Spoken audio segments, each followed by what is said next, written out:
이렇게 보톡스 시술을 자주 받다 보면 많은 분들이 보톡스 내성을 걱정하게 됩니다. 그럼 내성은 왜 생기고 무조건 생기는 걸까요? 예방하는 방법은 없을까요? 첫 번째,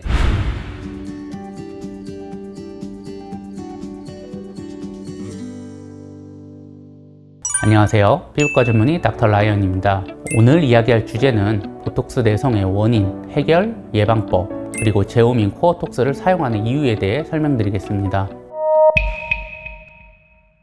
보톡스 시술은 주름 개선을 위해 아주 흔하게 하고 있는 방법입니다. 이마주름, 미간주름, 눈가주름, 사각턱비대, 침샘비대, 콧장등주름, 콧볼 축소, 자갈턱, 그리고 더모톡신 등 다양한 목적을 위해 보톡스 시술이 이루어지고 있습니다. 이렇게 보톡스 시술을 자주 받다 보면 많은 분들이 보톡스 내성을 걱정하게 됩니다. 그럼 내성은 왜 생기고 무조건 생기는 걸까요? 예방하는 방법은 없을까요? 이 부분에 대해 제가 한번 정리해 보도록 하겠습니다. 불과 5에서 10년 전에는 보톡스 내성을 찾아보기 힘들었습니다. 하지만 최근 5년 사이 점점 많아지고 있습니다. 실제 제가 경험했던 보톡스 내성 환자의 90%가 최근 5년 이내를 차지합니다. 자료 사진과 같이 보톡스 시술 후 이마주름이 좋아져야 하는데 내성 환자에서는 주름에 전혀 효과를 못 보게 됩니다. 보톡스 내성이 생기는 이유는 중화항체가 생겨서입니다. 좀 더 쉽게 설명드리면 보톡스가 작용하는 약효를 방해하는 이러한 항체 물질이 생겨서입니다. 보톡스가 함유되어 있는 복합 단백질이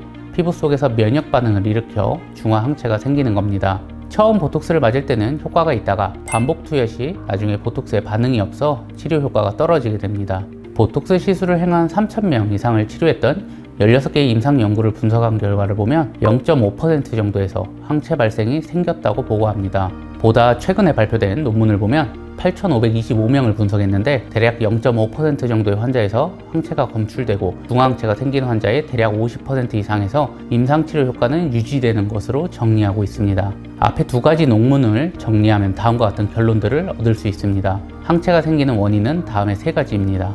첫 번째, 높은 용량으로 주사하는 경우. 두 번째, 치료 간격이 3개월 미만으로 너무 짧은 경우. 세 번째, 보충주사 리터치를 남용한 경우입니다. 또한 항체가 생기더라도 절반 정도에서는 치료 효과를 어느 정도는 계속 유지할 수 있습니다.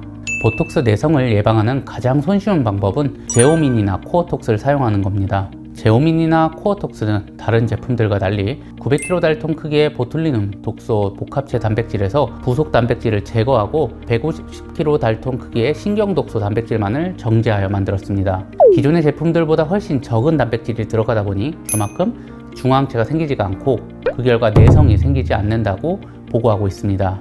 제오민은 독일에서 개발되어 2011년 미국 FDA 승인을 받았습니다. 코어톡스는 최근에 개발한 국산 제품으로 아직은 임상 및 객관적 연구 자료가 상대적으로 부족합니다. 따라서 저는 보톡스 내성을 예방하기 위해 가급적 제오민을 맞을 수 있으면 맞으시라고 권장하고 있습니다. 하지만 일반 보톡스보다 원재료비가 10배 정도 비싸기 때문에 시술 가격도 차이가 많이 나는 단점이 있습니다. 만약 일반적인 국산 보톡스를 맞는다 하더라도 다음 사항을 지키면 보톡스 내성의 가능성이 줄어듭니다. 첫 번째, 최소 용량으로 주사를 합니다. 두 번째, 치료 간격을 3개월 이상으로 합니다. 세 번째, 보충주사 리터치를 최소화합니다. 첫 번째, 간혹 보톡스를 맞을 때 용량을 강하게 많이 넣어달라고 하는 분들이 있습니다. 하지만 보톡스 내성은 용량에 비례하기 때문에 최소한으로 필요한 용량만 주사하는 게 좋습니다. 두 번째, 치료 내성 환자들을 분석해보면 1, 2개월의 짧은 투여 간격을 가진 경우에 내성이 생길 가능성이 더 높았습니다. 따라서 가급적 3개월 이상 간격을 두는 게 좋겠습니다. 세 번째, 리터치는 꼭 필요한 경우에만 해야 합니다. 간혹 리터치가 별로 필요 없는데 놔달라고 하거나 한두 달 후 효과가 떨어지기 시작할 때쯤 와서 리터치해달라고 하시는 분들이 간혹 있습니다.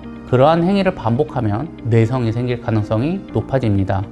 보톡스 내성이 이미 생긴 경우 사실 완벽한 해결법은 없습니다. 하지만 간혹 다른 제품으로 사용해서 주사를 하거나 하면 효과를 보는 경우도 있습니다. 만약 제품을 바꿔서 맞아도 동일하게 효과가 없다면 안타깝지만 보톡스 내성을 해결할 수는 없겠습니다.